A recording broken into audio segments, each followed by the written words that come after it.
Nous allons sauter ta pendaison de crémaillère. Ma belle-mère vient de déménager elle aussi. Ce furent les mots exacts que mon fils Michael m'écrivit dans le message qui arriva un mardi après-midi. Je lus cette phrase alors que je finissais de suspendre les rideaux de lin blanc à la grande baille vitrée qui donnait directement sur l'océan. Je répondis simplement, d'accord. Il ne savait pas que ma maison était un manoir de 2 millions de dollars ayant appartenu à Julian Thorne, une célèbre star de la télévision. Il ne savait rien. Et lorsqu'ils virent la photo que je publiai le soir même, mon téléphone portable n'arrêta plus de sonner. Mais je vais raconter cela depuis le début, car cette histoire ne commence pas par ce message. Elle commence bien plus tôt, par des années de silence que je refusais de voir.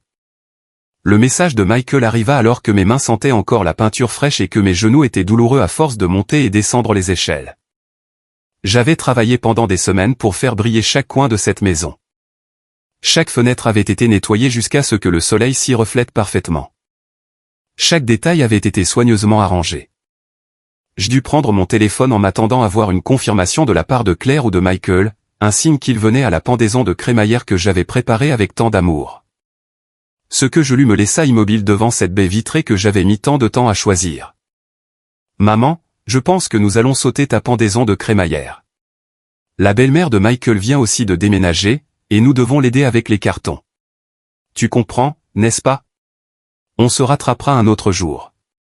Je le lus 2 fois, 3 fois.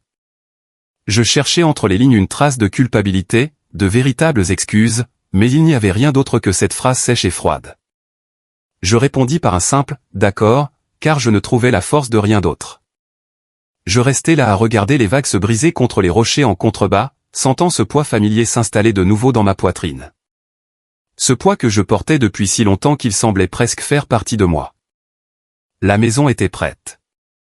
J'avais commandé des fleurs fraîches, acheté le vin que Michael aimait, préparé la recette de tarte au citron que Claire demandait toujours lorsqu'elle était petite.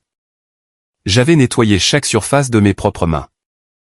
J'avais suspendu ces vieilles photos dans le couloir où ils apparaissaient tous les deux souriants, m'enlaçant, me regardant comme si j'étais leur monde entier. Quelle naïveté d'avoir pensé qu'ils viendraient.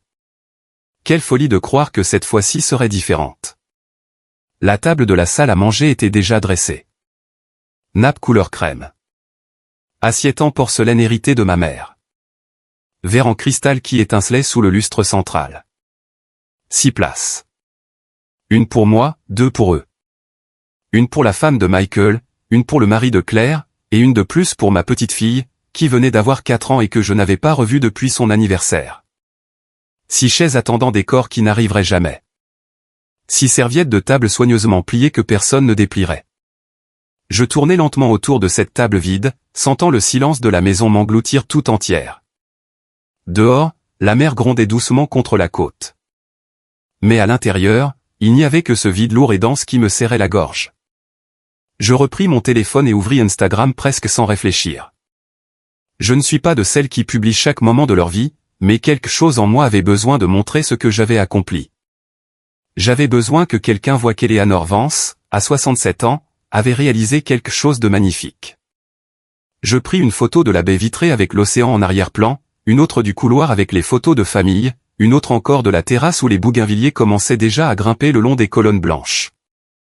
J'écrivis quelque chose de simple, ma nouvelle maison. Reconnaissante envers la vie pour cette bénédiction. Je la publiai sans trop y penser et laissai le téléphone sur la table. Il ne s'écoula même pas 10 minutes avant qu'il ne se mette à vibrer. Ce fut d'abord un message de Claire, puis un autre de Michael, puis des appels, l'un après l'autre. Je regardais l'écran s'allumer et s'éteindre, comme un cœur qui ne savait pas s'il voulait continuer à battre. Je ne répondis à aucun d'eux. Je m'assis sur le canapé neuf devant cette baie vitrée géante et laissai le téléphone sonner tandis que je contemplais l'horizon où le ciel rejoignait la mer. Les notifications ne s'arrêtaient pas. Des commentaires, des messages directs, d'autres appels. Tout le monde voulait savoir où j'avais trouvé cette maison, combien je l'avais payée, comment il était possible que je vive dans un endroit pareil. Parce que ce qu'ils ne savaient pas, ce que personne ne savait à part mon avocat et moi, c'est que cette maison n'était pas n'importe quelle maison. Ce manoir de 2 millions de dollars avait appartenu à Julian Thorne, une star de la télévision célèbre dans toute l'Amérique, décédé 2 ans auparavant sans héritier direct. J'avais travaillé pour lui pendant près de 15 ans comme assistante personnelle. Je m'étais occupé de lui lorsqu'il était tombé malade. J'avais été à ses côtés durant ces derniers jours. J'avais écouté ses histoires quand plus personne ne voulait lui rendre visite. Et lui, dans un geste de gratitude que j'ai encore du mal à croire, m'avait légué cette propriété dans son testament. Pas tout son argent, pas ses comptes bancaires, juste cette maison face à la mer qu'il aimait tant. La maison où il avait passé ses meilleures années, où il avait écrit ses mémoires, où il rêvait de vieillir, entouré d'une famille qui n'est jamais venue.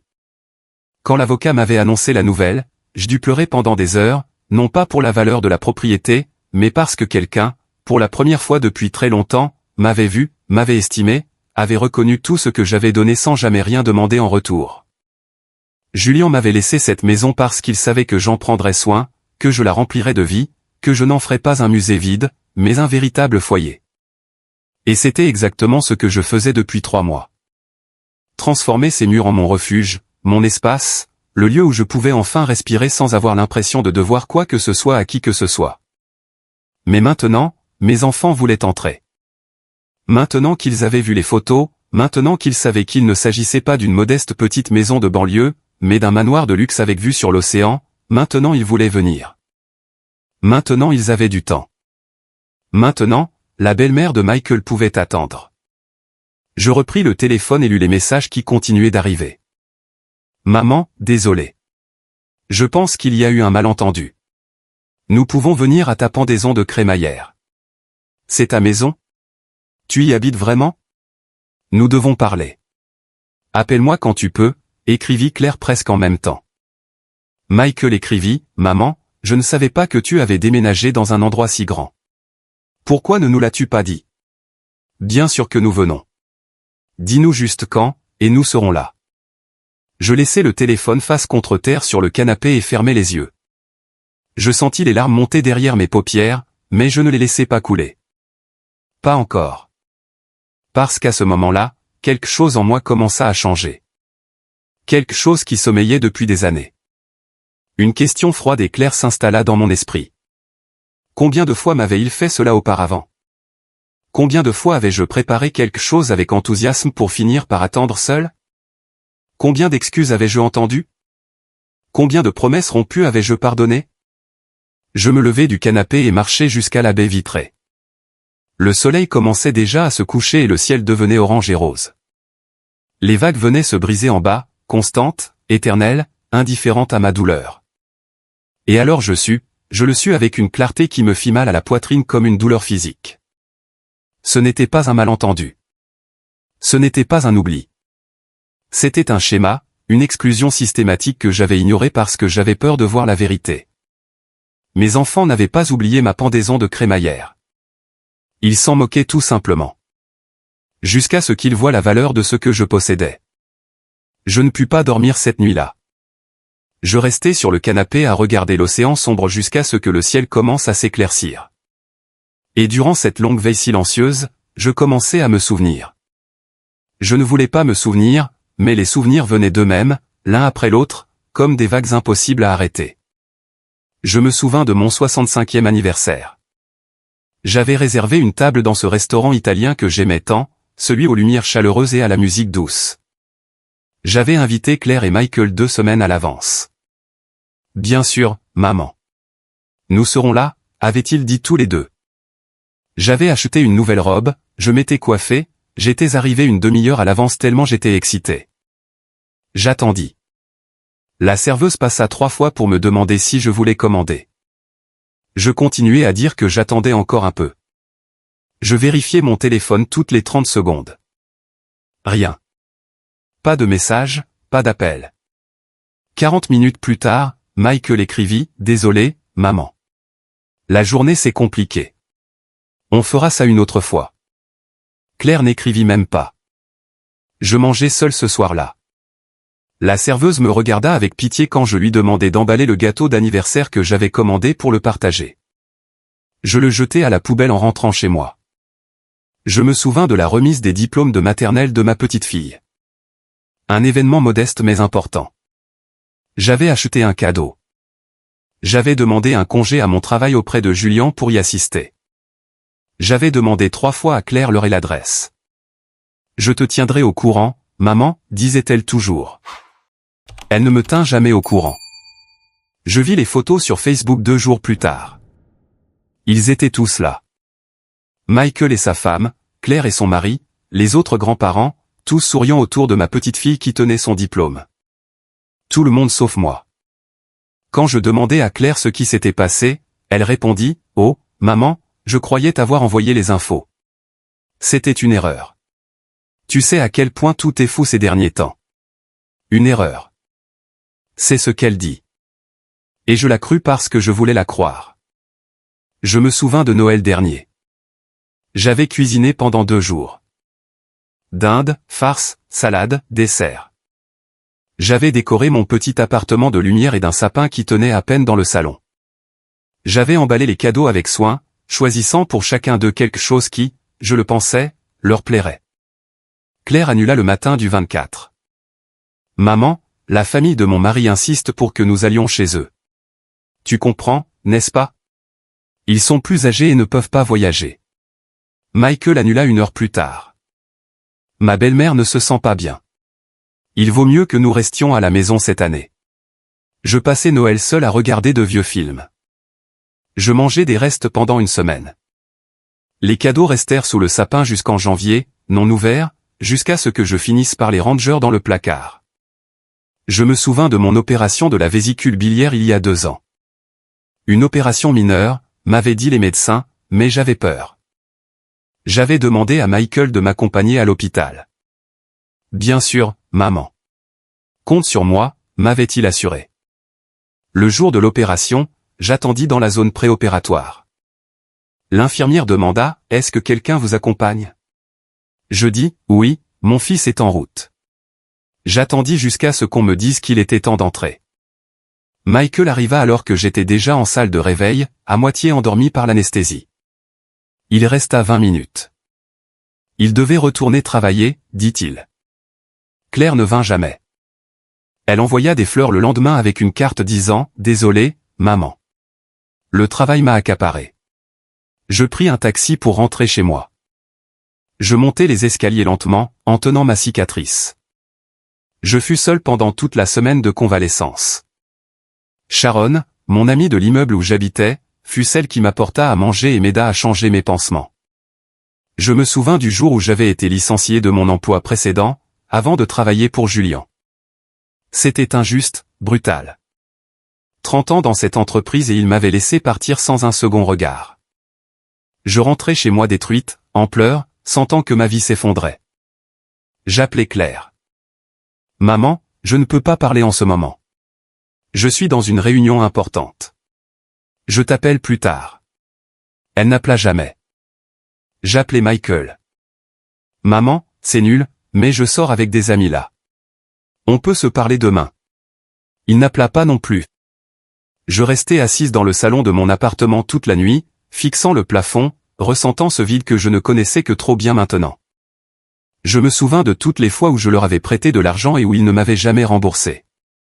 500 $ par-ci, 300 $ par-là. C'est difficile en ce moment, maman, je te rembourserai. J'arrêtai de compter après les premiers 3000 $. J'arrêtai de demander à être remboursé parce que j'avais honte, parce qu'ils me faisaient me sentir avare, parce que c'étaient mes enfants et qu'une mère ne devrait pas tenir de compte. Je me souvins quand j'avais vendu la voiture de mon père, cette vieille Chevy dont il avait pris soin toute sa vie. Je l'avais vendue parce que j'avais besoin d'argent pour aider Michael avec l'apport pour sa maison. C'est un investissement dans mon avenir, maman, je t'en serai reconnaissant pour toujours. Il me rendit 300 $ sur les 5000 $ que je lui avais prêtés. Il ne mentionna jamais les 4700 $ restants. Je me souvins de toutes les photos sur les réseaux sociaux où ils apparaissaient lors de réunions de famille auxquelles je n'étais pas invité. Anniversaire, baptême, dîner de fête.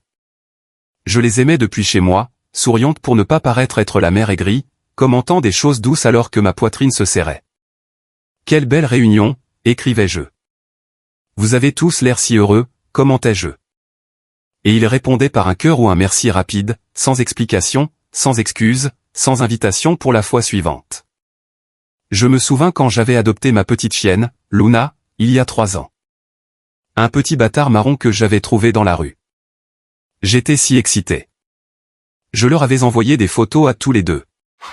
Regardez, je ne serai plus si seule. Claire répondit, oh, maman, quel fardeau. Les chiens demandent tellement de travail. Michael ne répondit même pas. Luna est morte l'année dernière. Une tumeur apparut de nulle part. J'avais dépensé toutes mes économies pour essayer de la sauver. Quand j'avais dû finalement la laisser partir, j'avais pleuré pendant des jours. Je leur écrivis que Luna était morte. Claire envoya un emoji triste.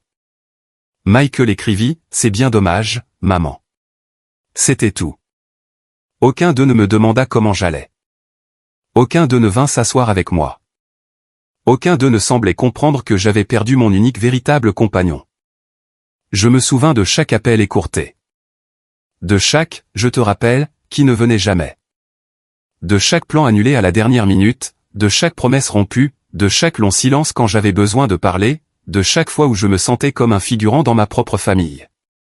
Comment n'avais-je pas vu cela auparavant? Comment avais-je justifié chaque exclusion en me disant qu'ils étaient occupés, que la vie moderne est difficile, qu'ils avaient leurs propres problèmes? Mais la vérité était plus simple et plus douloureuse. Je n'étais pas une priorité. Je ne l'avais jamais été. Ils ne me cherchaient que lorsqu'ils avaient besoin de quelque chose. De l'argent, un service, quelqu'un pour garder les enfants quand ils n'avaient personne d'autre. Et je disais toujours oui parce que je pensais que c'était cela, l'amour. Je pensais qu'être disponible équivalait à être aimé. Le soleil était déjà haut quand je me levais enfin du canapé. Mes yeux brûlaient d'épuisement, mais mon esprit était étrangement clair. Je me rendis à la cuisine et me préparai un café. Je m'assis sur la terrasse à regarder les mouettes voler au-dessus de la mer. Et à ce moment-là, je pris une décision. Je n'allais pas encore répondre à leurs messages. Je n'allais pas courir leur ouvrir la porte maintenant que je devenais soudainement intéressante. J'avais besoin de comprendre ce qui se passait réellement. J'avais besoin de savoir si ce schéma d'exclusion était juste de l'insouciance ou quelque chose de plus profond, quelque chose d'intentionnel, car c'était une chose d'être oublié par accident, mais c'en était une autre d'être effacé à dessein, et j'avais besoin de connaître la vérité. 3 jours passèrent avant que je ne réponde à aucun message. 3 jours durant lesquels le téléphone n'arrêta jamais de sonner et où je ne fis rien d'autre qu'observer. Observer les schémas. Observer le désespoir. Observer comment le ton de leurs mots changeait au fil des heures. Le premier jour, les messages étaient amicaux. Maman, quelle belle maison. Nous devrions fêter ça ensemble.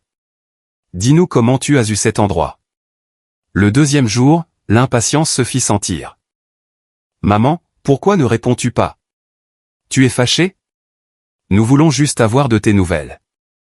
Le troisième jour, la manipulation arriva. Ta petite fille réclame de tes nouvelles. Nous sommes inquiets. Nous ne savons pas si tu vas bien. Dis-nous au moins que tu es en vie. Je lus chaque message avec un calme étrange, comme si je lisais l'histoire de quelqu'un d'autre, comme si ces enfants désespérés appartenaient à une autre et que je n'étais qu'une observatrice extérieure essayant de comprendre la réalité. Je réalisais quelque chose d'important durant ces 3 jours.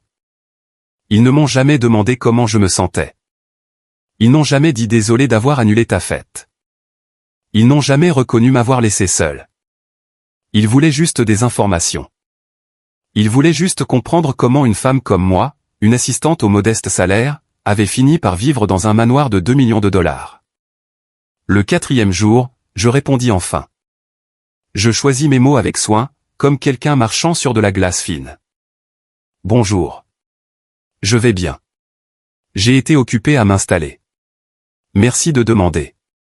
La réponse de Claire arriva en quelques secondes. Maman, nous devons parler. Pouvons-nous venir te voir? Nous voulons voir ta maison. Michael écrivit presque en même temps. Maman, je suis désolé pour l'autre jour. Tu sais comment c'est avec les belles-mères, mais j'aimerais beaucoup te rendre visite. Quand le pouvons-nous? Je leur dis que j'étais fatigué, que j'avais besoin de quelques jours de plus pour finir de m'installer. Que je leur ferais savoir quand je serais prête à recevoir des visites. Ils acceptèrent, mais leurs messages continuèrent d'arriver. Des questions déguisées en inquiétude. Comment as-tu eu cette maison?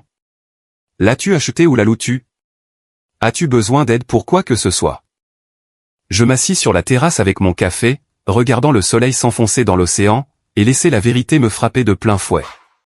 Ce n'était pas de l'amour que j'entendais dans leur message. C'était de la curiosité. C'était de l'intérêt personnel. C'était ce besoin de comprendre si j'avais quelque chose qu'ils pouvaient utiliser. J'avais passé ma vie entière à leur donner tout. Du temps, de l'argent, de l'énergie, du pardon, et ils avaient appris à prendre sans remercier, à recevoir sans donner, à disparaître quand j'avais besoin d'eux, et à apparaître uniquement quand cela les arrangeait. Mais cette fois-ci était différente. Cette fois-ci, j'avais quelque chose qu'ils voulaient, et cela les dérangeait. Cela les dérangeait de ne pas avoir été au courant. Cela les dérangeait d'avoir raté la pendaison de crémaillère. Cela les dérangeait que d'autres personnes sur les réseaux sociaux commentent et posent des questions alors qu'eux n'avaient pas de réponse. Un après-midi, alors que j'arrosais les plantes sur la terrasse, on sonna à la porte.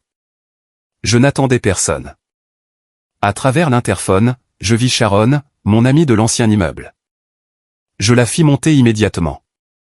Elle gravit les escaliers et lorsqu'elle atteignit le 2e étage et vit l'intérieur de la maison, elle resta figée. « Éléanore » murmura-t-elle. « C'est incroyable. » Je lui préparai du thé et nous nous assîmes sur la terrasse. Je lui racontai tout. L'héritage de Julian, les messages de mes enfants, les 3 jours de silence, la façon dont ils avaient annulé ma fête et essayaient maintenant désespérément de me voir. Sharon écouta sans m'interrompre. Quand j'eus fini, elle resta silencieuse un long moment, regardant la mer. Finalement, elle parla. « Tu sais ce que je pense, Éléanore ?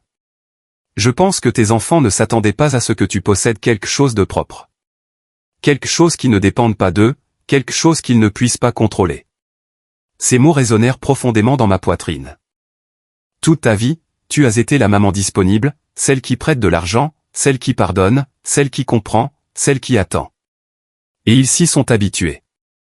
Ils se sont habitués à ce que tu sois toujours là, petite, gérable, ayant plus besoin de qu'ils n'avaient besoin de toi. Je sentis les larmes monter mais les retins. Et maintenant, il s'avère que tu as un manoir de 2 millions de dollars, que tu as quelque chose de grande valeur, que tu es quelqu'un d'important, et cela leur fait peur, Éléanore, parce que si tu as du pouvoir, si tu as des ressources, alors ils ne peuvent plus te traiter comme ils l'ont toujours fait. Je restai silencieuse car il n'y avait rien à ajouter. Sharon avait mis des mots sur ce que je ressentais sans pouvoir le nommer. « Qu'est-ce que tu vas faire ?» demanda-t-elle. « Je ne sais pas, » répondis-je honnêtement. « Mais je ne vais pas courir leur ouvrir la porte juste parce qu'ils veulent entrer maintenant. » Sharon sourit. « Bien. Très bien. » Cette nuit-là, après le départ de Sharon, je restai seul dans le grand salon, lumières éteintes. Seule la lumière de la lune passait à travers les baies vitrées, illuminant les meubles neufs, les murs blancs, cet espace qui, pour la première fois de ma vie, était complètement à moi. Et j'acceptais une chose que j'avais évitée. Mes enfants m'avaient effacé. Non pas d'un coup, pas lors d'un événement dramatique, mais petit à petit, exclusion par exclusion, annulation par annulation, silence par silence. Ils m'avaient effacé de leur vie pendant que je m'accrochais à l'illusion que nous étions une famille unie. Mais la famille unie n'existait que dans ma tête. En réalité, j'étais la maman pratique. Celle qui apparaissait sur les photos quand c'était nécessaire. Celle qui prêtait de l'argent quand ils étaient dans l'embarras. Celle qui gardait les enfants quand ils n'avaient pas d'autre option. Mais je ne faisais pas réellement partie de leur vie. Je n'étais pas une priorité. Je n'étais pas importante. Jusqu'à maintenant. Maintenant que j'avais quelque chose de valeur, maintenant je devenais intéressante. Je me levai du canapé et me dirigeai vers ma chambre. J'ouvris le tiroir de ma commode et en sortis un vieux carnet que j'avais rapporté de mon ancien appartement. À l'intérieur, j'avais noté les dates importantes pendant des années, anniversaires, fêtes de famille, événements. Je tournais les pages lentement. Ils étaient là. Toutes les fois où j'avais acheté des cadeaux et n'en avais reçu aucun. Toutes les fois où j'avais cuisiné pour des réunions auxquelles je n'étais pas invité. Toutes les fois où j'avais réservé des dates dans mon calendrier pour des événements qui furent annulés. Toutes les fois où j'avais donné, ne recevant rien d'autre que des excuses. Ce n'était pas mon imagination. Ce n'était pas moi qui étais trop sensible. C'était un schéma clair, documenté, indéniable. Je refermai le carnet et le rangeai. Mais à présent, je le voyais différemment. Ce n'était pas juste un registre de douleur. C'était une preuve. La preuve que cela n'était pas nouveau. La preuve que le désintérêt de mes enfants n'avait pas commencé avec la fête annulée. Il avait commencé il y a des années, et j'avais simplement choisi de ne pas le voir. Je m'allongeais dans mon lit neuf, dans ma chambre avec vue sur l'océan, dans cette maison qui m'appartenait de plein droit, et non par pitié ou obligation. Et je pris une décision. Je n'allais pas encore les affronter. Je n'allais pas les laisser entrer dans cette maison avant d'avoir pleinement compris ce qui s'était passé, comment j'en étais arrivé là, pourquoi ils m'avaient exclu si systématiquement, car quelque chose me disait qu'il y avait autre chose. Quelque chose me disait que ce n'était pas juste de l'insouciance ou de l'égoïsme passager. Il y avait quelque chose de plus profond, quelque chose que je devais découvrir avant de décider quoi faire. Je fermais les yeux, écoutant le bruit de l'océan. Et pour la première fois depuis des années, je ne me sentis pas coupable de faire passer mes besoins en premier. Je ne ressentis pas l'urgence de courir arranger les choses, de m'expliquer, de m'excuser d'avoir des sentiments. Je ressentis de la clarté. Une clarté froide, dure, inconfortable. Et je sus qu'il n'y avait pas de retour en arrière possible. J'avais franchi une ligne invisible. Je m'étais réveillé d'un rêve dans lequel j'étais aimé pour atterrir dans une réalité où j'étais utile. Et ces deux choses n'étaient pas les mêmes. Pas du tout. Le vendredi matin, exactement une semaine après la fête annulée, quelqu'un frappa à ma porte. Non pas à l'interphone de la barrière principale, mais à la porte d'entrée elle-même, ce qui signifiait que cette personne avait réussi à franchir le portail de sécurité. Je regardai attentivement par la fenêtre et vis un homme en costume gris debout devant mon entrée, tenant une mallette en cuir marron. Je ne le reconnaissais pas.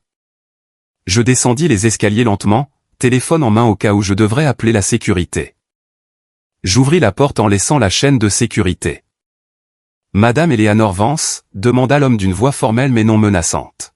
« C'est à quel sujet ?» ?»« Je m'appelle David Chen. Je suis avocat. J'ai travaillé avec Monsieur Julian Thorne au cours des dernières années de sa vie. Je m'excuse de me présenter sans rendez-vous, mais il y a une question liée à la succession dont je dois discuter avec vous. C'est urgent. » Le nom de Julian fit accélérer mon cœur. Je retirai la chaîne et ouvris complètement la porte. David entra à mon invitation et nous nous assîmes dans le salon. Il posa sa mallette sur la table basse et me regarda avec une expression que je ne pus déchiffrer. Il y avait une pointe d'inquiétude dans ses yeux. « Madame Vance, je ne sais pas comment vous dire cela avec ménagement, alors je vais être direct. J'ai examiné certains documents liés au testament de Monsieur Thorne, et j'ai découvert quelque chose que je pense que vous devez savoir. » Je sentis mon estomac se nouer. Il y a environ 6 mois, votre fille Claire a tenté de contester le testament de Monsieur Thorne. Le monde s'arrêta une seconde. Quoi? Je ne pouvais pas respirer. Les mots parvenaient à mes oreilles, mais mon cerveau ne parvenait pas à les traiter. L'affaire n'a mené nulle part, poursuivit David. Elle n'avait aucune preuve car il n'y avait aucune manipulation. Monsieur Thorne était sain d'esprit lorsqu'il a rédigé ce testament. Nous avions des évaluations médicales, des déclarations de témoins, tout était documenté. Le juge a rejeté l'affaire il y a 3 mois. Il y a 3 mois, répétai-je faiblement. Oui. Et ce n'est pas tout. Au cours de l'enquête, nous avons découvert que votre fille avait passé des appels à d'anciennes connaissances de Monsieur Thorne pour trouver quelqu'un qui témoignerait contre vous. Elle a même contacté des infirmières à l'hôpital où il avait été admis. Je portai mes mains à mon visage. Cela ne pouvait pas être réel. Cela ne pouvait pas se produire. Pourquoi ne m'a-t-on rien dit? L'avocat chargé de l'affaire à l'époque a décidé de ne pas vous en informer pour vous épargner cette douleur. Il pensait que si l'affaire n'aboutissait pas, ce qui était le résultat le plus probable, il n'y avait aucune raison de vous faire souffrir en sachant que votre propre fille vous avait poursuivi en justice. Je n'étais pas d'accord avec cette décision, c'est pourquoi je suis ici aujourd'hui. David ouvrit sa mallette et en sortit plusieurs documents. Il les posa sur la table devant moi. Je reconnus la signature de Claire sur certains d'entre eux. Je vis des dates, des tampons officiels, des déclarations rédigées dans un jargon juridique. Il y a autre chose que vous devez savoir, dit David d'une voix mais douce. Au cours de l'enquête, j'ai parlé avec plusieurs personnes de votre entourage, des voisins de votre ancien immeuble, des collègues, des connaissances. Je l'ai fait pour recueillir des témoignages sur votre moralité et votre relation avec Monsieur Thorne. J'hochai la tête, incapable de parler. L'une de ces personnes était Sharon, votre amie. Elle m'a dit des choses qui m'ont inquiété. Elle a dit que vos enfants s'étaient éloignés de vous depuis des années, qu'ils vous excluaient fréquemment des événements familiaux, que vous aviez mentionné vous sentir seul et oublié. Les larmes commencèrent à couler sans que je puisse les arrêter. J'ai donc commencé à enquêter un peu plus. Madame Vance, je sais que ce n'était pas mon rôle, mais quelque chose ne collait pas. Pourquoi une fille prétendument distante de sa mère s'intéresserait-elle soudainement autant à un héritage? Pourquoi quelqu'un qui ne vous rend pas visite régulièrement voudrait-il soudainement se battre pour une propriété? Il sortit un autre document de sa mallette. J'ai trouvé ceci. Ce sont les relevés financiers de votre fils, Michael. Il a contracté un prêt bancaire important il y a 8 mois, un prêt de 250 000 $ qu'il a utilisé comme apport pour une entreprise d'investissement immobilier. L'entreprise a fait faillite. Michael est lourdement endetté. Je regardais le papier sans trop comprendre où cela menait. Et votre fille Claire, elle et son mari ont acheté une nouvelle maison il y a 1 an, une maison de 500 000 $, mais selon les relevés, ils ont du retard dans leur paiement. Ils ont déjà reçu 2 avis de saisie. David me regarda avec un mélange de compassion et d'inquiétude. Madame Vance, je crois que vos enfants étaient au courant de l'héritage avant que vous ne le receviez. Je crois qu'ils savaient que Monsieur Thorne prévoyait de vous léguer quelque chose et je pense qu'ils ont essayé de contrôler la situation depuis lors. Mais comment auraient-ils pu le savoir, demandai-je d'une voix brisée. Monsieur Thorne a mentionné ses intentions à plusieurs personnes pendant sa maladie. Ce n'était pas un secret. Quiconque était proche de lui dans ces derniers mois savait qu'il prévoyait de vous léguer cette propriété. Et vos enfants, Madame Vance, se sont renseignés. Ils se sont renseignés. Oui. Il y a environ 1 an, votre fille Claire a appelé le bureau de Monsieur Thorne. Elle a parlé à sa secrétaire. Elle a dit qu'elle était votre fille et qu'elle avait besoin d'informations sur le bien-être de sa mère parce que vous travailliez pour un homme âgé. La secrétaire, pensant qu'il s'agissait d'une fille inquiète, lui a dit que Monsieur Thorne vous était très reconnaissant et avait parlé de vous inclure dans son testament. Je sentis la pièce se mettre à tourner. Après cet appel, tout avait commencé à changer, n'est-ce pas? La distance s'était accentuée, les exclusions étaient devenues plus fréquentes, les annulations de projets s'étaient multipliées. Je me souvins de l'année écoulée. Je me souvins comment, soudainement, tout était devenu plus froid, comment les appels étaient devenus plus courts, comment les visites avaient pratiquement disparu. J'avais pensé qu'ils étaient occupés, que c'était la vie moderne, que les choses étaient ainsi. Mais non, cela avait été intentionnel. Je crois, continua David prudemment, que vos enfants ont commencé à vous éloigner délibérément. Je pense qu'ils voulaient que vous vous sentiez seul, vulnérable, dans le besoin. Je pense que le plan était que, lorsqu'M. Thorne mourrait et que vous hériteriez, vous seriez si désespérés de retrouver leur proximité que vous leur donneriez tout ce qu'ils voulaient. Mais quand ils ont essayé de contester le testament et que cela n'a pas fonctionné, ils ont changé de stratégie. Ils ont décidé d'attendre. Attendre que vous emménagiez. Attendre d'avoir accès à la propriété. Attendre le bon moment pour se rapprocher à nouveau. J'essuyai mes larmes de mes mains tremblantes. C'est pour cela qu'ils ont annulé ma pendaison de crémaillère, dis-je d'une voix à peine audible, comprenant enfin. Ce n'était pas une coïncidence. C'était un test. Ils voulaient voir comment vous réagiriez. Ils voulaient vous maintenir dans cet état de besoin affectif. S'ils étaient venus à votre fête, vous auriez été heureuse, forte, en train de célébrer. Ils avaient besoin que vous continuiez à vous sentir rejeté. Mais quand ils ont vu les photos du manoir, continuai-je, ils ont réalisé qu'ils avaient fait une erreur. Ils ont réalisé que ce n'était pas une petite maison modeste. C'était une propriété de grande valeur. Et alors, ils ont voulu venir. Exactement. Nous restâmes assis en silence. Le son de l'océan entrait par les fenêtres ouvertes, mais je l'entendais à peine. Mon esprit tentait d'assimiler tout ce que je venais de découvrir. Mes enfants ne m'avaient pas seulement oublié. Ils m'avaient exclu exprès. Ils m'avaient manipulé émotionnellement. Ils avaient essayé de voler mon héritage. Ils avaient essayé de détruire ma réputation devant un juge. Tout cela pour de l'argent. Tout cela pour une propriété. Qu'est-ce que je fais maintenant, chuchotai-je. David se pencha en avant, le regard plein de détermination. Maintenant, Madame Vance, c'est vous qui décidez. Vous avez toutes les informations. Vous avez toutes les preuves. Vous avez le pouvoir. La question est, que voulez-vous en faire?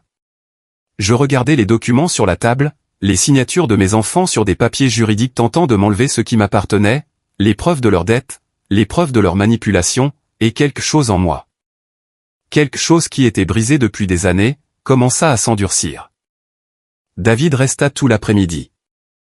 Nous examinâmes chaque document, chaque preuve, chaque détail de ce qu'il avait découvert. Je pris des notes dans un carnet d'un geste qui ne tremblait plus. Le choc initial s'était transformé en quelque chose de différent, quelque chose de froid et de clair. J'ai besoin de plus d'informations, lui dis-je après avoir tout lu pour la 3e fois. Je veux savoir exactement ce qu'ils ont fait. Chaque démarche, chaque mensonge, tout. David hocha la tête. Je peux vous aider. J'ai des contacts, des enquêteurs privés discrets. Nous pouvons obtenir les relevés téléphoniques, les mouvements bancaires, les emails si nécessaire. C'est légal. Tout ce que je propose est tout à fait légal. Ce sont des archives publiques ou des informations que la loi m'autorise à obtenir. Nous n'allons rien faire de douteux, Madame Vance. Nous allons simplement rassembler la vérité. Je lui donnai mon autorisation. David passa quelques appels depuis mon salon. Il parla à voix basse à des personnes qui semblaient savoir exactement quoi faire. Lorsqu'il raccrocha, il me regarda sérieusement. « Donnez-moi une semaine. Une semaine et vous aurez un tableau complet de ce qui s'est passé. » Cette semaine-là fut la plus longue de ma vie. Je continuai d'ignorer les messages insistants de Claire et Michael, n'y répondant que par un laconique « Je vais bien. J'ai juste besoin de temps. » Ils devinrent plus désespérés, plus manipulateurs. Claire m'envoya même une photo de ma petite fille avec un dessin qui disait « Tu me manques, mamie ». Je fixai cette photo pendant de longues minutes, sentant la douleur et la rage se mélanger dans ma poitrine. Ils utilisaient l'enfant. Ils utilisaient ma propre petite fille pour me manipuler. Sharon venait me voir tous les 2 jours. Elle apportait de la nourriture, s'asseyait avec moi sur la terrasse, m'écoutait quand j'avais besoin de parler. Elle ne me jugeait pas. Elle ne me disait pas quoi faire. Elle était simplement là, l'amie que mes propres enfants n'avaient jamais été. « Tu sais ce qui fait le plus mal ?» lui dis-je un après-midi alors que nous regardions le coucher du soleil. Ce n'est pas qu'ils voulaient l'argent. C'est qu'ils étaient prêts à me détruire pour l'obtenir. Ils allaient me traiter de manipulatrice devant un juge. Ils allaient dire que j'avais abusé d'un homme malade. Ils allaient ruiner mon nom, ma réputation, tout ce que je suis. Sharon me prit la main. Mais ils ne l'ont pas pu, parce que la vérité est plus forte que leurs mensonges. Le mercredi de cette semaine-là, David se présenta avec 2 classeurs épais. Il les posa sur la table de la salle à manger et s'assit en face de moi avec une expression grave. « Ce que vous allez lire ne sera pas facile, Eleanor. Êtes-vous sûr de vouloir savoir? J'ai besoin de savoir. » Il ouvrit le premier classeur. À l'intérieur se trouvaient des relevés téléphoniques, des transcriptions de messages, des captures d'écran de conversation. David avait tout obtenu légalement via des ordonnances judiciaires liées à l'affaire de contestation du testament. Je commençai à lire, et à chaque page, je sentis mon cœur se briser un peu plus. Il y avait des messages entre Claire et Michael datant d'il y a 2 ans. « Maman travaille pour ce vieil acteur. Renseigne-toi pour savoir s'il a de l'argent. Tu penses qu'il lui laissera quelque chose à sa mort? Nous devons être prêts. » Il y avait une conversation où Claire disait à son mari, « Si maman hérite de quelque chose de grand, nous devons agir vite. Elle est fragile émotionnellement. Si nous la gardons à distance, elle sera désespérée de nous retrouver. Elle nous donnera tout ce qu'on lui demandera. » Il y avait des messages de Michael à un ami, « Ma mère va avoir une maison d'1 million de dollars. Le problème, c'est que je ne peux rien lui demander directement. Elle est têtue. Mais si on fait en sorte qu'elle se sente seule, elle essaiera de nous acheter avec de l'argent. Elle l'a toujours fait. » Je lus jusqu'à ce que les mots se brouillent. David me tendit un verre d'eau. Je pris une profonde inspiration et continuai ma lecture. Il y avait des relevés bancaires montrant que Michael avait demandé de l'argent à Claire pour rembourser le prêt qu'il avait perdu. « Fais en sorte que maman signe une procuration. Dis-lui que c'est pour l'aider avec les papiers légaux. Une fois que nous aurons accès à ses comptes, nous pourrons gérer la situation. Il y avait des emails entre Claire et l'avocat qu'elle avait engagé pour contester le testament. Dans l'un d'eux, Claire écrivait « Ma mère est une femme simple. Elle n'a aucune éducation formelle. Elle a convaincu un homme vulnérable de lui laisser une propriété de plusieurs millions de dollars. Il s'agit clairement d'une influence indue. » Je dus m'arrêter. Je fermai les yeux, respirant profondément. Une femme simple. C'est ainsi que ma propre fille m'avait appelé. Comme si j'étais stupide. Comme si je ne valais rien. Il y a autre chose, dit doucement David. Dans le deuxième classeur, il y a des informations sur les exclusions. J'ouvris le second volume, mes mains tremblant de nouveau. À l'intérieur se trouvaient des captures d'écran d'un fil de discussion de groupe. Un groupe familial dont je ne faisais pas partie. Le nom du groupe était « Privé Famille Vance ». Je lus les messages. Il y en avait des centaines. « Est-ce qu'on invite maman au baptême ?» demandait Michael. « Non, elle va vouloir être sur toutes les photos et après elle les publie sur Facebook avec des commentaires embarrassants », répondait Claire. « C'est l'anniversaire de maman la semaine prochaine. » « Je sais, mais j'en ai assez de faire semblant. Envoyons-lui juste des fleurs. Maman demande pourquoi on ne l'a pas invité au dîner de Noël. Dis-lui qu'il n'y a pas assez de place ou invente quelque chose. Elle s'en remettra. Ma belle-mère dit qu'on devrait plus inclure ta mère. Ta belle-mère n'a pas à la supporter. Maman est épuisante, toujours à vouloir de l'attention, toujours à avoir besoin de validation. C'est juste plus facile de la garder à distance. Il y avait des messages se moquant de mes cadeaux. Maman m'a encore envoyé une carte faite à la main. Trop ringard. Il y avait des messages se plaignant de mes appels. Maman a encore appelé. Je l'ai laissé aller sur la messagerie vocale. Il y avait des messages coordonnant les événements familiaux, en s'assurant spécifiquement que je ne la prenne pas. Et le pire de tout, il y avait des messages concernant la stratégie d'exclusion. Claire avait écrit, si nous la gardons hors du cercle familial, elle sera si désespérée que, lorsqu'elle héritera de cette maison, elle fera n'importe quoi pour nous récupérer. C'est de la psychologie de base. Plus elle se sentira seule, plus elle sera généreuse avec nous. Michael avait répondu, tu as raison. Continuons comme ça. Je refermai le classeur. Je ne pouvais plus lire. Je me levai de ma chaise et marchai vers la baie vitrée. Je fixai l'océan sans vraiment le voir. Mon cerveau tentait de digérer ce que je venais de découvrir. Ce n'était pas mon imagination. Ce n'était pas moi qui étais trop sensible. Ce n'était pas un accident. C'était un plan conscient, délibéré, cruel. Mes propres enfants s'étaient assis pour concevoir une stratégie visant à m'isoler émotionnellement. Ils avaient créé un groupe de discussion familiale sans moi. Ils avaient coordonné les exclusions.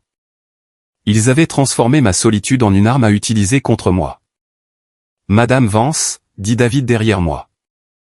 Il y a encore une chose que vous devez savoir. Je me retournai.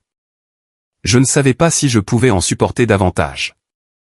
Nous avons trouvé des preuves que Claire a essayé de contacter un notaire il y a 2 mois. Elle voulait des informations sur la manière de se faire désigner comme unique bénéficiaire en cas de décès ou d'incapacité. Elle s'est spécifiquement renseignée sur les procédures lorsque la personne a plus de 65 ans.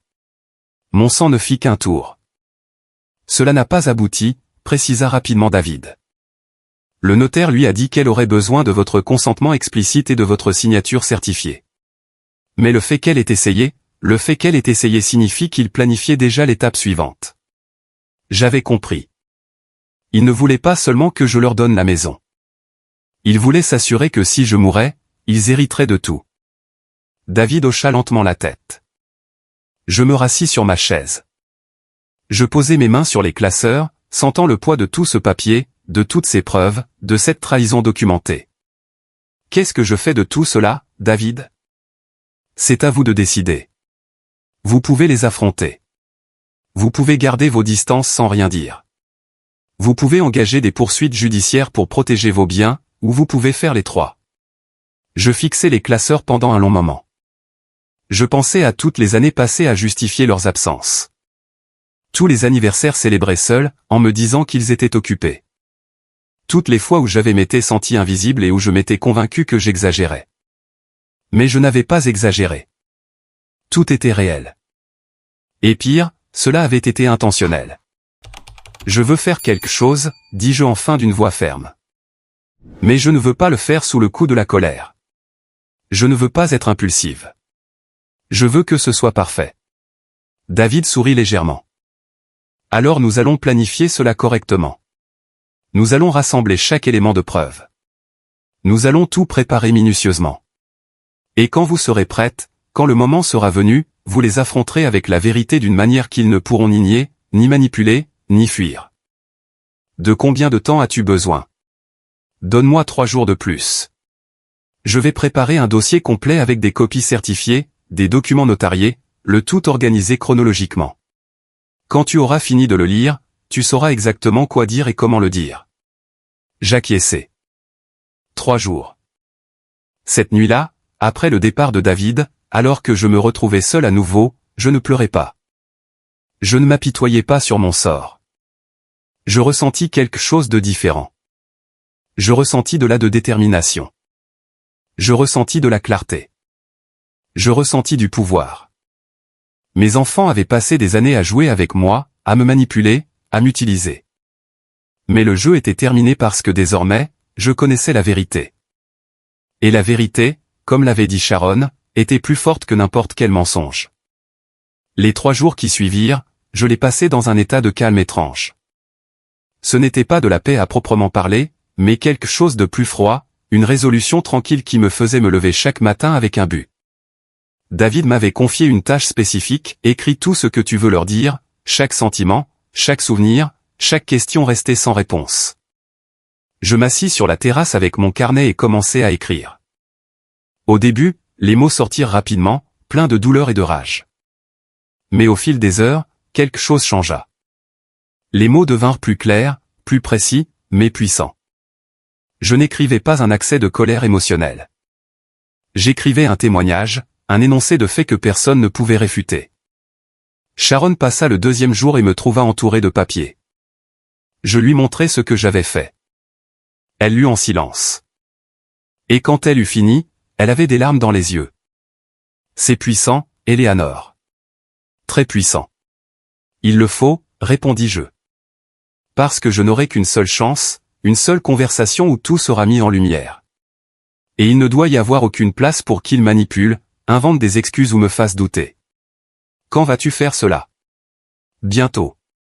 Très bientôt. Le 3e jour, David arriva avec une mallette encore plus grande que la précédente. Nous l'ouvrîmes sur la table de la salle à manger et passâmes des heures à tout organiser. Il y avait 3 classeurs à présent, chacun marqué d'un nom. Un pour Claire, un pour Michael, et un pour moi. Tout est dans ces classeurs, expliqua David, organisé de manière chronologique. Preuves documentaires, déclarations certifiées, rapports officiels, tout ce dont vous avez besoin pour prouver chaque point que vous voulez soulever. J'examinai le contenu avec soin. Il y avait des copies des messages du groupe de discussion familiale. Il y avait les relevés des appels qu'il ne m'avait jamais passés.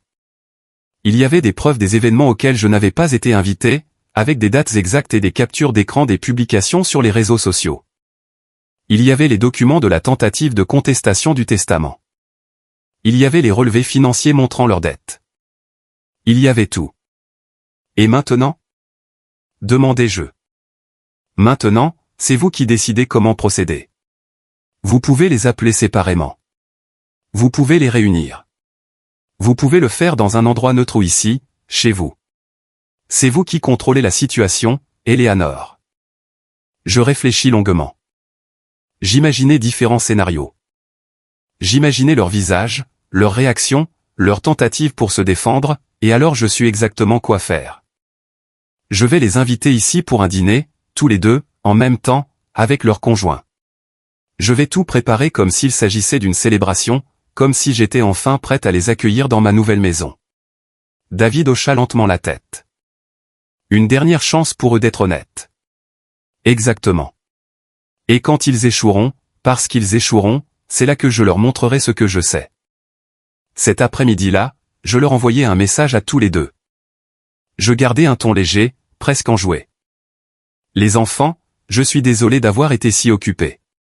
Je suis enfin prête à ce que vous voyez la maison. Que diriez-vous de samedi pour un dîner? Nous allons enfin fêter cela ensemble.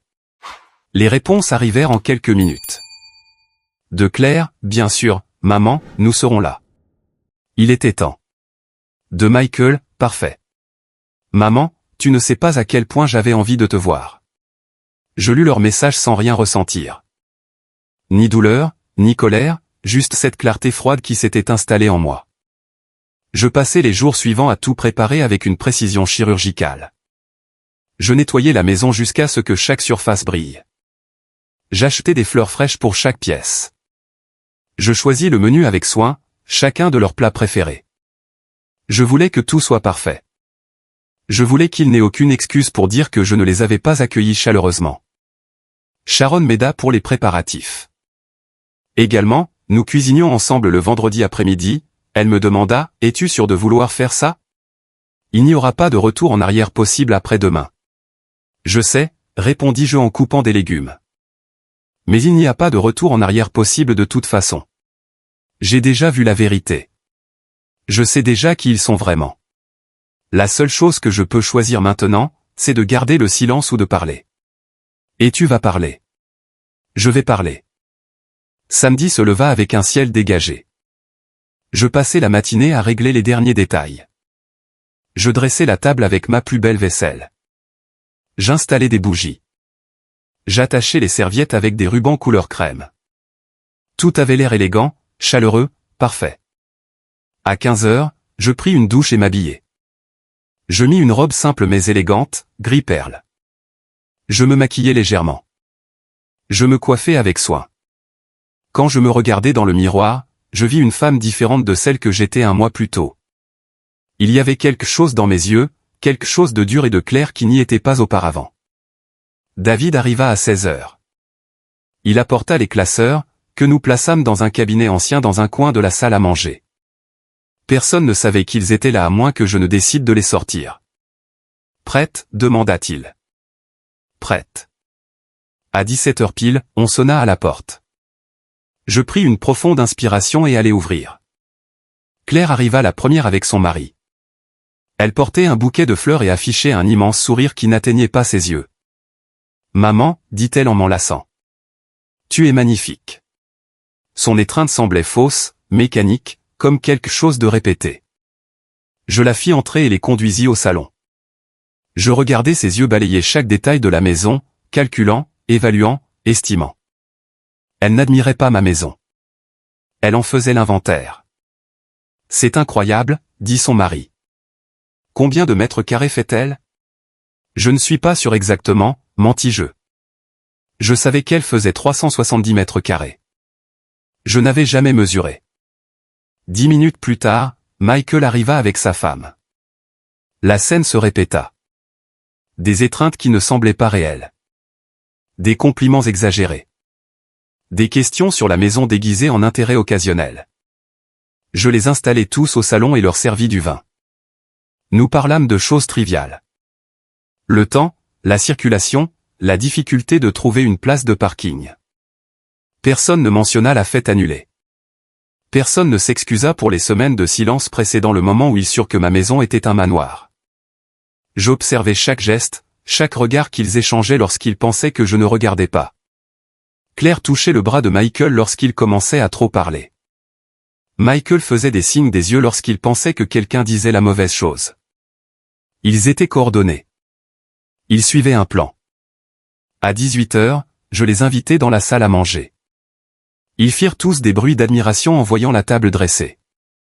Ils s'assirent aux places que j'indiquais. Je restai debout un moment, les regardant tous depuis le bout de la table. Avant de commencer, dis-je d'une voix calme, je veux vous remercier d'être venus. Je sais que vous avez été occupés. Je sais que vos vies sont compliquées, alors j'apprécie vraiment que vous ayez pris le temps d'être ici aujourd'hui.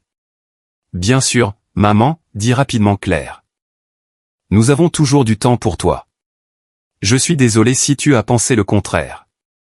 Je souris, mais ne dis rien. Je commençai à servir le dîner. Premier plat, une soupe de potiron que Claire adorait quand elle était enfant.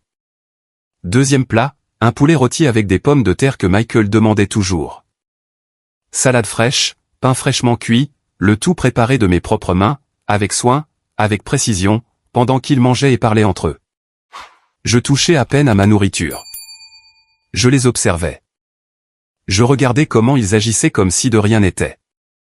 Comme si les dernières années d'exclusion n'avaient pas existé. Comme si le message annulant ma fête n'avait été qu'un malentendu insignifiant.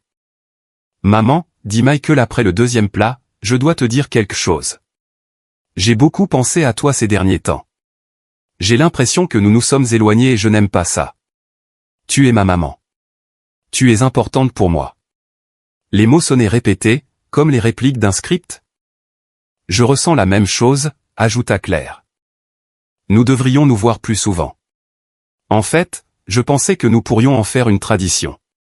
Des dîners mensuels ici, chez toi. Qu'en penses-tu? Voilà la véritable raison de leur intérêt. Un accès régulier à ma maison, à mon espace, à ma propriété. Ça a l'air bien, dis-je sans m'engager. Qui veut du dessert? Je servis la tarte au citron que j'avais préparée, la même que Claire demandait pour ses anniversaires quand elle était petite. Elle prit une bouchée et ferma les yeux. Maman, elle a exactement le goût dont je me souviens. Personne ne fait la tarte au citron comme toi. Pendant un instant, juste un instant, je ressentis un pincement dans la poitrine. Un écho de l'amour que je ressentais quand mes enfants étaient petits et avaient vraiment besoin de moi. Quand j'étais leur monde entier et qu'ils étaient le mien. Mais ce moment passa rapidement parce que la petite fille qui aimait cette tarte avait grandi pour devenir une femme qui avait tenté de voler mon héritage. Le garçon qui courait m'enlacer quand je rentrais du travail était devenu un homme qui calculait comment manipuler mes émotions pour son profit. Je suis ravi que cela vous plaise, dis-je simplement. Nous finîmes le dessert dans un silence relativement confortable. Nous bûmes du café. Claire commença à parler de ses projets de rénovation de sa maison. Michael mentionna une nouvelle idée d'entreprise. Leurs conjoints partagèrent des anecdotes. Tout était très normal, très civilisé. Et puis, alors que les assiettes étaient vides et les verres presque terminés, je me levai de ma chaise. Il y a quelque chose que je veux vous montrer, dis-je d'une voix calme. Quelque chose d'important. Je marchai vers le cabinet dans le coin et en sortis les 3 classeurs. Je les posai sur la table, un devant chacun de mes enfants. Je vis leurs expressions changer. Comment le sourire de Claire se figea. Comment Michael pâlit. Ouvrez-les, dis-je. Prenez votre temps. Lisez tout. Le silence qui suivit fut aussi épais que du béton. Claire ouvrit son classeur la première, de ses mains qui n'étaient plus très fermes. Michael l'imita une seconde plus tard. Je regardai leurs yeux parcourir la première page, puis la seconde. Then ils s'arrêtèrent de tourner les pages parce qu'ils comprirent exactement ce qu'ils avaient sous les yeux. « Maman, qu'est-ce que c'est » demanda Claire d'une voix aiguë. « C'est la vérité » répondis-je calmement. Continuez à lire. Le mari de Claire se pencha pour voir le contenu du classeur. Michael fixait les pages sans ciller, le visage de plus en plus rouge.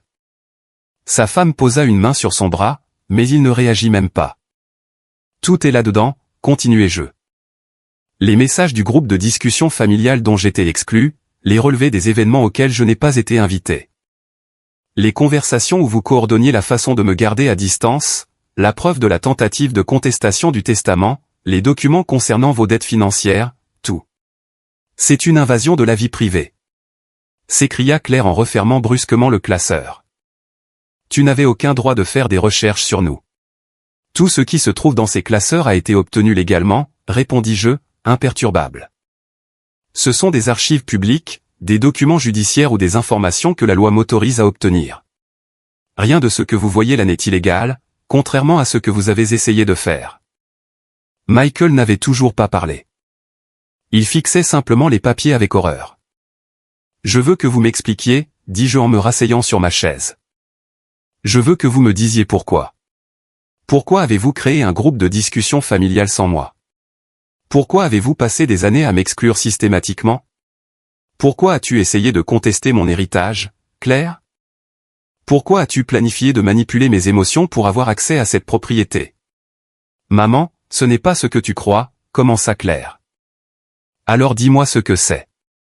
Explique-moi ce que cela signifie quand tu as écrit textuellement, si nous la gardons hors du cercle familial, elle sera si désespérée que, lorsqu'elle héritera de cette maison, elle fera n'importe quoi pour nous récupérer.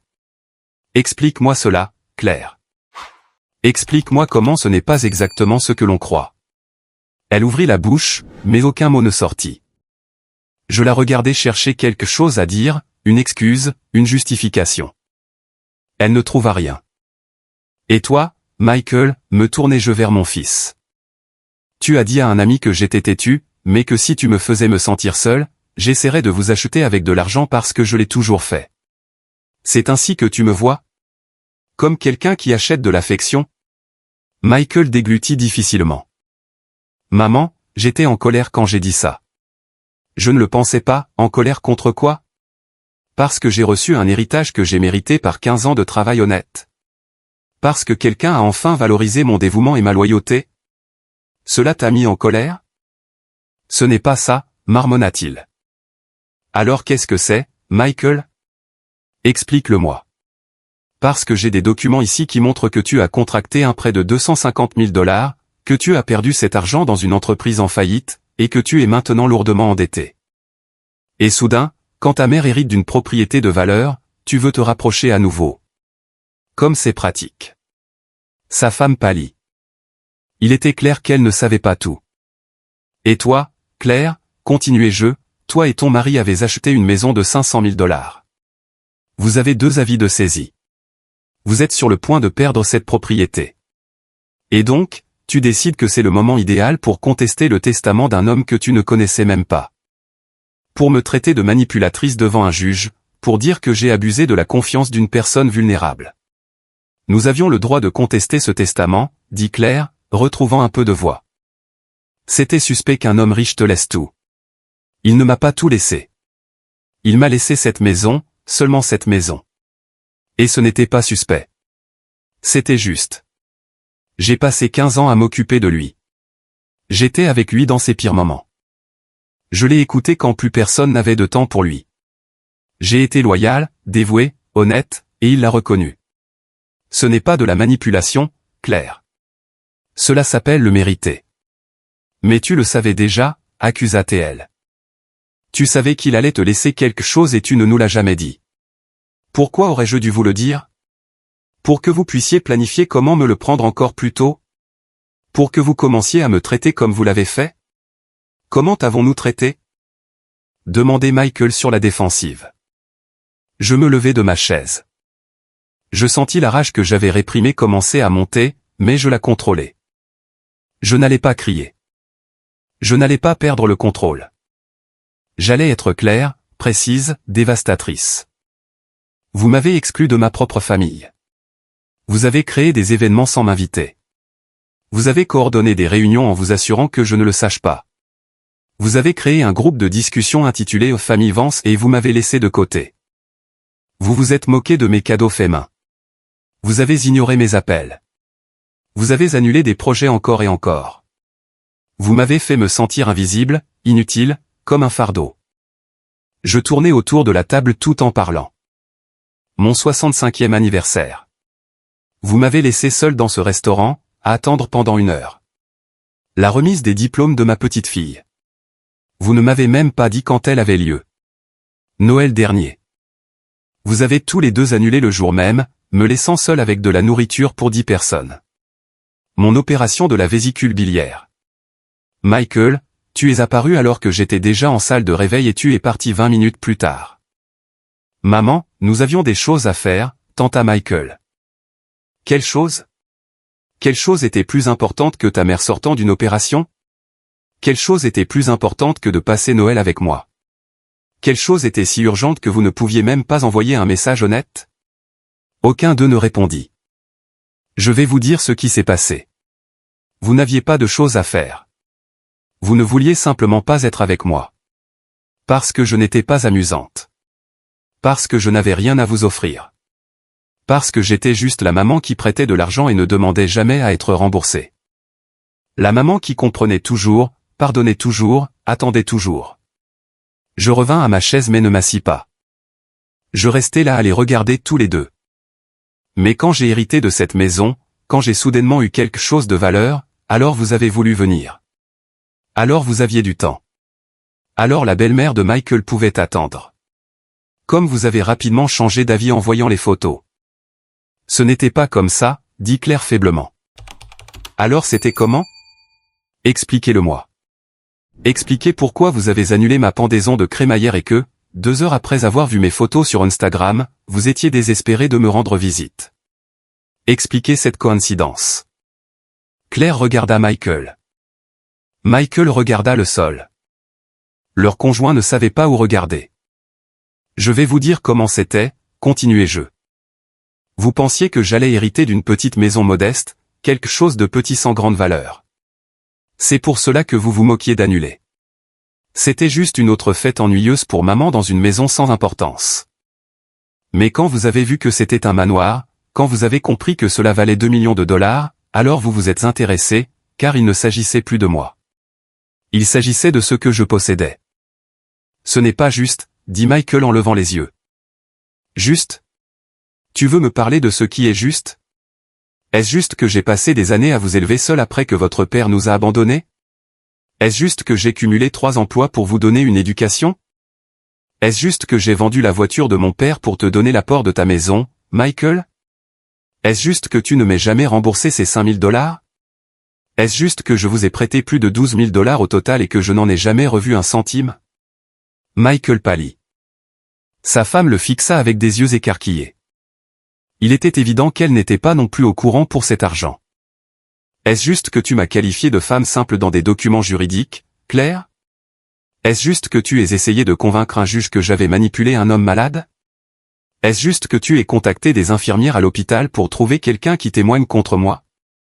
Claire commença à pleurer, mais ses larmes ne m'émurent pas. J'avais trop pleuré seul pendant trop d'années. Est-ce juste que vous ayez planifié cela? Que vous vous soyez assis pour concevoir une stratégie visant à m'isoler émotionnellement afin que, lorsque j'hériterai de quelque chose, je sois si désespéré de vous récupérer que je vous donnerai tout ce que vous vouliez? C'est de la psychopathie, Claire. Ce n'est pas seulement de l'égoïsme. C'est de la cruauté calculée. Ce n'était pas comme ça, sanglota-t-elle. Nous voulions juste nous protéger. Vous protéger de quoi? De votre propre maman? Qu'est-ce que je vous ai fait pour que vous ayez besoin de protection? Tu as toujours été si exigeante, dit Claire en essuyant ses larmes. Tu as toujours voulu de l'attention, toujours eu besoin de validation, toujours appelé, toujours demandé, toujours voulu être impliqué dans tout. Ces mots m'atteignirent, mais ils ne me brisèrent pas. Comme c'est terrible, dis-je d'une voix douce et froide.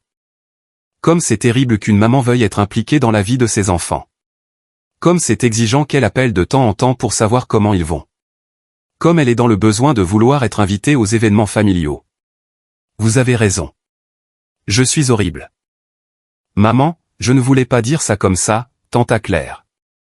Si, tu le voulais. Tu l'as écrit dans des messages. Tu l'as dit dans des conversations. Tu l'as pensé chaque fois que tu as décidé de m'exclure. Et tu sais ce qui est triste, Claire?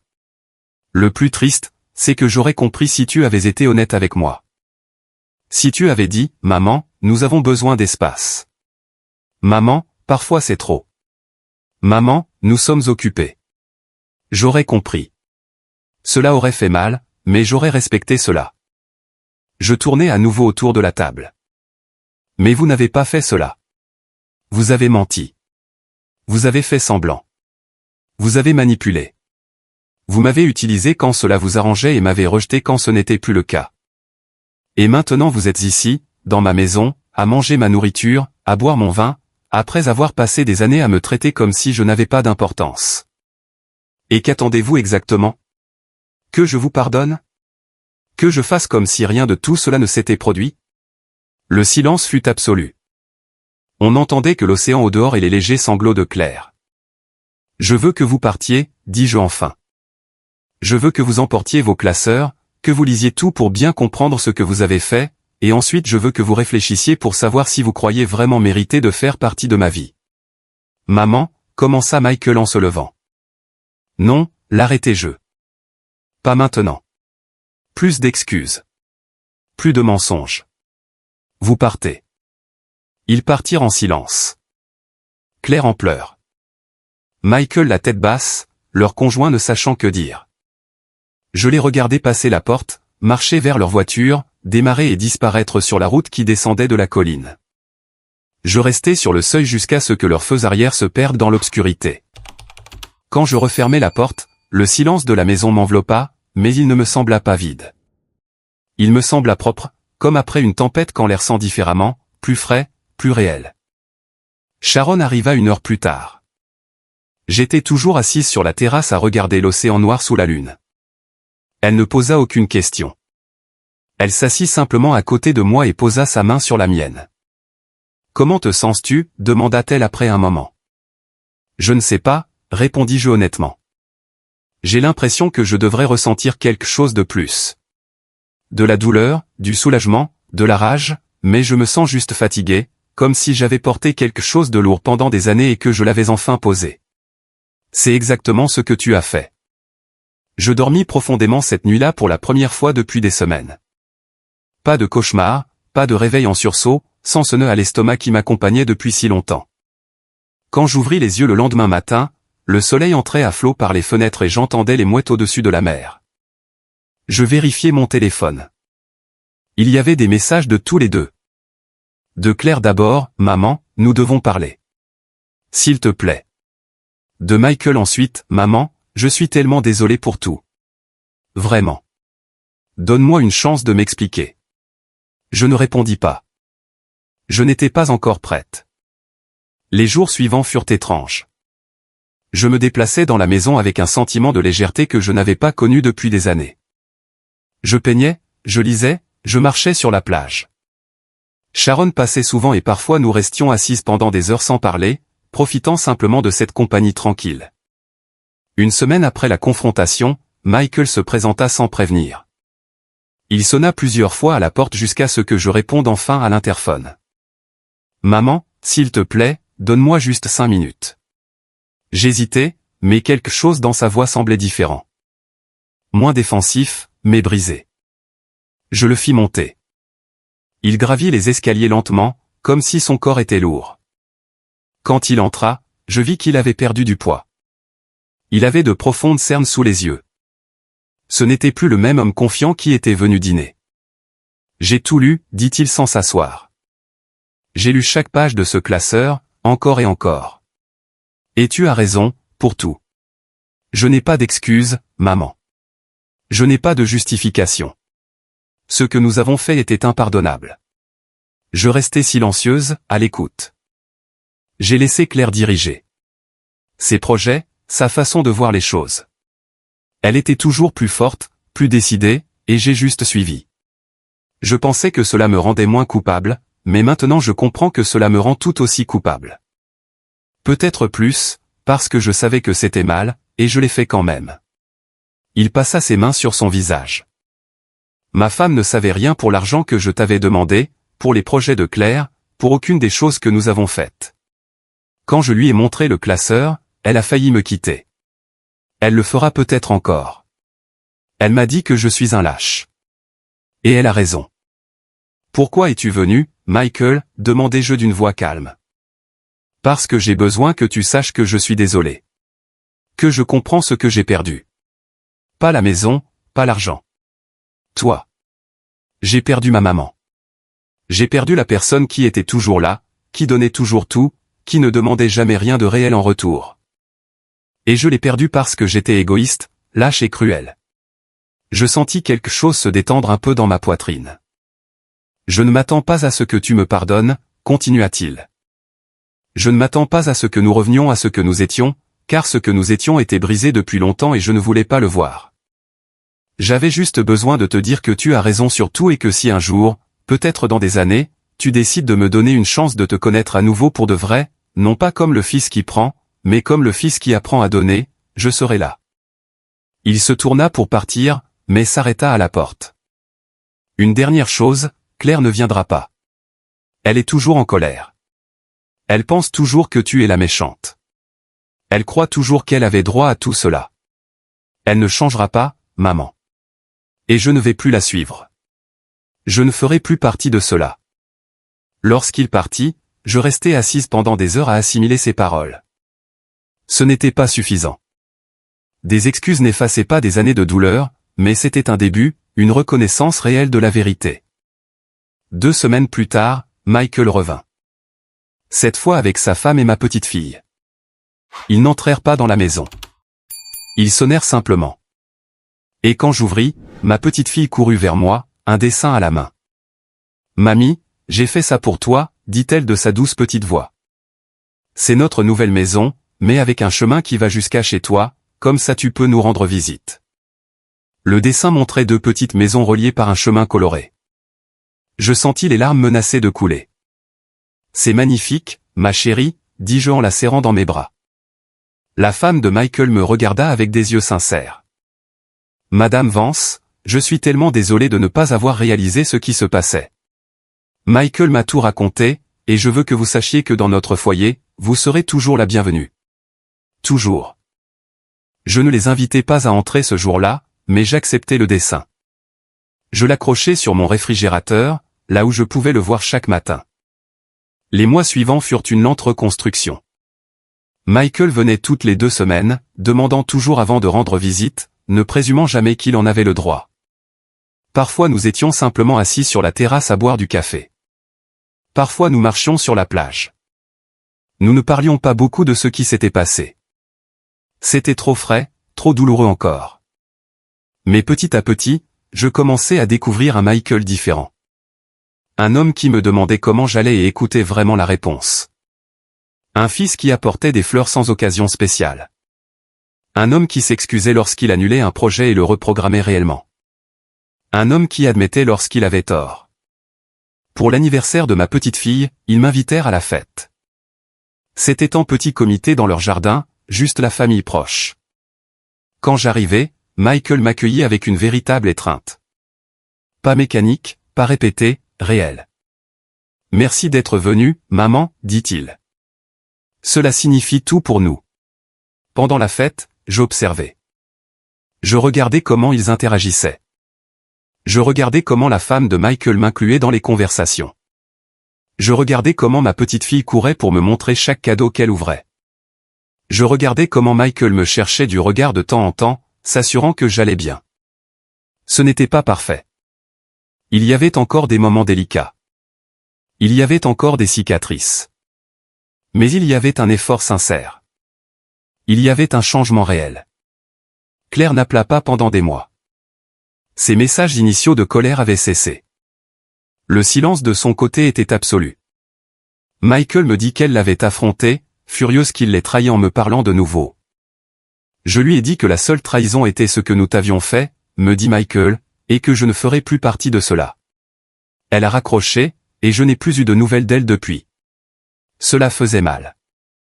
C'était ma fille. Je l'avais tenue, élevée, aimée. Mais je comprenais aussi que je ne pouvais pas forcer le changement chez quelqu'un qui ne voulait pas changer. Je ne pouvais pas lui faire voir la vérité si elle choisissait de croire au mensonge. Un après-midi, 6 mois après la confrontation, j'arrosais les plantes sur la terrasse quand on sonna. C'était un service de coursier. Ils avaient une grande enveloppe à mon adresse. Je l'ouvris les mains tremblantes. À l'intérieur se trouve un lot de documents juridiques. Claire me poursuivait en justice.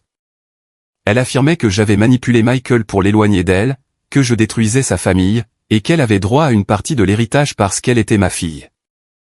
J'appelai David immédiatement. Il passa le soir même, lut les documents et secoua la tête. Cela n'a aucune base légale. C'est une tentative désespérée. Ce sera très probablement rejeté dès la première audience. Alors pourquoi fait-elle cela, demandai-je, fatigué. Parce qu'elle est en colère. Parce qu'elle ne peut pas accepter d'avoir perdu le contrôle. Parce qu'elle pense toujours qu'elle peut obtenir quelque chose de tout cela. Il avait raison. Le procès fut rejeté 3 mois plus tard. Le juge fut clair. Il n'y avait pas de dossier. Claire dut payer les frais de justice et reçut un avertissement concernant les poursuites abusives. Après cela, plus rien. Un silence absolu de sa part. Mais ma vie ne tournait pas autour de ce silence. J'avais trouvé quelque chose de plus précieux que la famille qui m'excluait. J'avais trouvé la paix. J'avais trouvé la dignité. J'avais trouvé Sharon qui venait chaque semaine et était devenue la sœur que je n'avais jamais eue. J'avais trouvé un Michael reconstruit qui faisait un effort réel pour s'améliorer. J'avais trouvé ma petite fille qui me rendait visite régulièrement et remplissait la maison de rire. J'avais surtout trouvé moi-même. Cette Eleanor qui avait toujours été là mais s'était cachée sous des années passées à vouloir plaire aux autres, à justifier l'injustifiable, à accepter des miettes alors que je méritais tout le festin.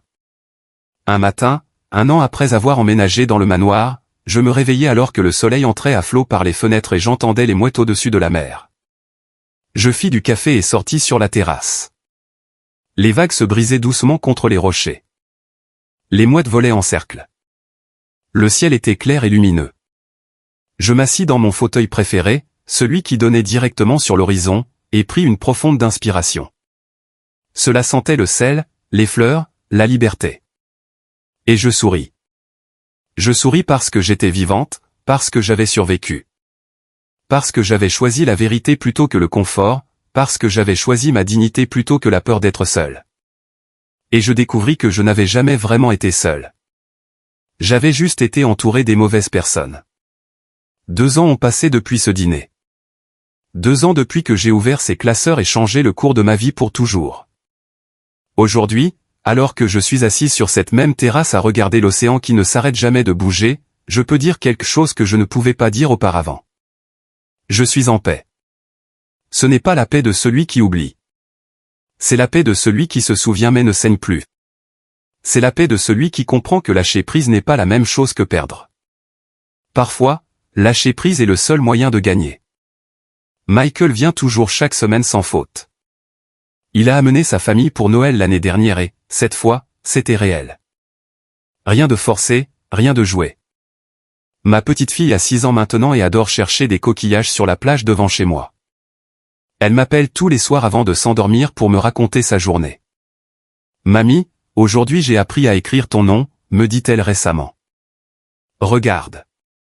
Et elle m'envoya une photo de son cahier où elle avait écrit, Eleanor, en lettres tremblantes mais pleines d'amour. La femme de Michael est devenue importante pour moi. Elle passe seule parfois juste pour boire un café et parler. Elle me confie ses soucis, ses rêves, ses peurs, et je l'écoute vraiment, sans simplement attendre mon tour pour parler. Nous avons construit quelque chose de sincère, quelque chose qui n'existait pas auparavant. Parce qu'avant, j'étais juste la belle-mère pratique, pas une vraie personne. Michael a changé. Pas du jour au lendemain, mais de façon constante et visible.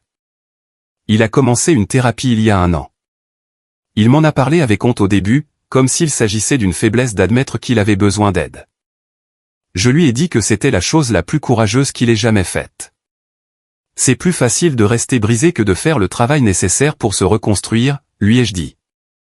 Il a pleuré ce jour-là, un pleur propre et libérateur. Maintenant, il parle différemment. Il agit différemment. Il ne se contente plus de prendre, il donne aussi. Il ne se contente plus de recevoir, il propose aussi. Il ne présume plus que je serai disponible, mais me demande et respecte quand je dis non, car j'ai appris à dire non. Ce mot qui m'était si difficile à prononcer vient désormais naturellement lorsqu'il est nécessaire. Je n'ai pas eu de nouvelles de Claire directement, mais Michael m'en donne parfois, avec précaution, comme quelqu'un qui touche une blessure qui fait encore mal. Elle a divorcé il y a 6 mois. Elle a finalement perdu la maison. Elle vit désormais dans un petit appartement avec de graves problèmes financiers. Michael a essayé de l'aider, mais elle a refusé son aide avec rage. Je ne veux rien de la part de quelqu'un qui a trahi sa propre sœur pour cette femme, lui a-t-elle dit. Cette femme. C'est ainsi qu'elle m'appelle maintenant. Je ne suis même plus maman dans son vocabulaire. Cela fait mal. Je ne mentirai pas en disant le contraire. C'est ma fille. Je l'ai vue naître, je l'ai regardée faire ses premiers pas, je l'ai consolée lors de ses premiers chagrins d'amour. Mais je comprends aussi que je ne peux pas la forcer à voir ce qu'elle ne veut pas voir. Je ne peux pas lui faire accepter la responsabilité de quelque chose qu'elle croit toujours être de ma faute. Elle a choisi l'amertume. J'ai choisi la paix. Et ces 2 choix ne peuvent coexister dans le même espace. J'ai appris que l'amour d'une mère ne signifie pas tout accepter. Cela ne signifie pas être un punching ball sur lequel vos enfants déchargent leur frustration tandis que vous encaissez les coups avec le sourire. Le véritable amour, l'amour sain, exige des limites. Il exige un respect mutuel. Il exige des efforts des deux côtés. Et si quelqu'un, même votre propre fille, refuse de faire cet effort, alors la chose la plus aimante que vous puissiez faire est de vous éloigner. Non pas avec de la haine, non pas avec de la vengeance, mais avec la clarté de celui qui sait qu'on ne peut pas réparer quelque chose quand une seule personne est prête à essayer. Sharon est toujours mon roc. Elle s'est installée dans un appartement près d'ici il y a 6 mois. Après avoir regardé ta plage pendant tous ces mois, je ne pouvais plus retourner à ma vue sur le parking, me dit-elle en riant. Maintenant, nous prenons le petit déjeuner ensemble 3 fois par semaine. Nous marchons le long de la côte. Nous allons au cinéma. Nous faisons les choses simples que font les amis, mais que je n'avais jamais le temps de faire quand j'étais obsédé par l'idée d'être la mère parfaite. J'ai aussi rencontré de nouvelles personnes. Il y a un groupe de femmes de mon âge qui se réunit le jeudi à la bibliothèque municipale. Elles parlent de livres, de vie, de rêves qu'elles ont encore. Au début, j'avais peur de m'y joindre. Qu'est-ce que je vais dire, demandai-je à Sharon. Salut, je m'appelle Eleanor et mes enfants m'ont exclu pendant des années. Elle rit. Dis plutôt, salut, je m'appelle Eleanor et j'apprends à vivre pour moi-même. Et c'est exactement ce que j'ai dit. Désormais, ces femmes sont mes amies. Antonia, qui a perdu son mari il y a 5 ans et apprend à voyager seule. Alma, qui à 70 ans a décidé d'apprendre le piano. Paola, qui a quitté un mariage abusif après 40 ans et dit maintenant, chaque jour de liberté est un cadeau. Nous avons toutes des histoires. Nous avons toutes des cicatrices. Mais nous avons aussi des rires, de l'espoir et cette compréhension silencieuse de celles qui ont traversé le feu et en sont ressorties de l'autre côté. Cette maison, ce manoir de 2 millions de dollars qui a causé tant de problèmes, est devenu mon sanctuaire. Mais non pas parce qu'il vaut de l'argent, mais parce qu'il est à moi. Chaque décision ici est la mienne. Chaque meuble, chaque tableau, chaque plante sur la terrasse existe parce que je l'ai choisi, et non parce que quelqu'un d'autre l'a approuvé. J'ai appris à apprécier ma propre compagnie. Le silence me faisait peur autrefois. Il me donnait l'impression d'avoir fait quelque chose de mal, que je devais être entouré de monde pour avoir de la valeur. Maintenant, le silence est mon ami. C'est dans le silence que je pense le mieux, que je ressens le plus clairement, que je me reconnecte avec moi-même. Je peins à présent. J'ai commencé il y a 1 an avec un cours en ligne pour débutants. Je ne suis pas doué. Mes peintures sont maladroites et disproportionnées, mais elles m'apportent de la joie. J'en ai une suspendue dans le salon, un coucher de soleil sur l'océan avec des couleurs trop vives et des vagues qui n'ont pas la bonne forme. Mais elle est à moi. Je l'ai faite. Et chaque fois que je la vois, je souris. J'écris aussi. J'ai un journal où je dépose mes pensées, mes souvenirs, mes réflexions. Au début, j'écrivais sur la douleur, sur la trahison, sur la rage. Mais au fil des mois, j'ai commencé à écrire sur d'autres choses. Sur le goût du café le matin. Sur l'aspect de la pleine lune se reflétant sur l'océan. Sur le rire de ma petite fille, sur l'amitié de Sharon, sur la seconde chance que Michael construit jour après jour. J'ai appris que la vie n'est pas une ligne droite vers le bonheur. C'est une collection de moments. Certains magnifiques, certains douloureux, d'autres tout à fait ordinaires. Et ils ont tous de l'importance. Ils comptent tous. Ils vous façonnent tous. Les cicatrices que je porte à présent ne sont pas une faiblesse. Elles sont la preuve que j'ai survécu. Elles sont des cartes de là où j'ai été et des rappels de là où je ne retournerai jamais. Je ne retournerai pas là où ma valeur dépendait de ce que je donnais. Je ne retournerai pas là où mon amour était pratique mais ma présence dérangeait. Je ne retournerai pas là où je justifiais l'injustifiable parce que j'avais peur de la vérité. Parfois, je me demande ce qui se serait passé si j'avais été exclu d'avoir la vérité. Si je n'avais jamais vu ces classeurs, si David n'avait jamais frappé à ma porte, Claire serait-elle toujours en train de me manipuler? Michael serait-il toujours en train de prendre sans donner? Serais-je toujours petite, invisible, à attendre des miettes d'affection? Probablement. Et je me serais probablement convaincu que c'était cela, l'amour.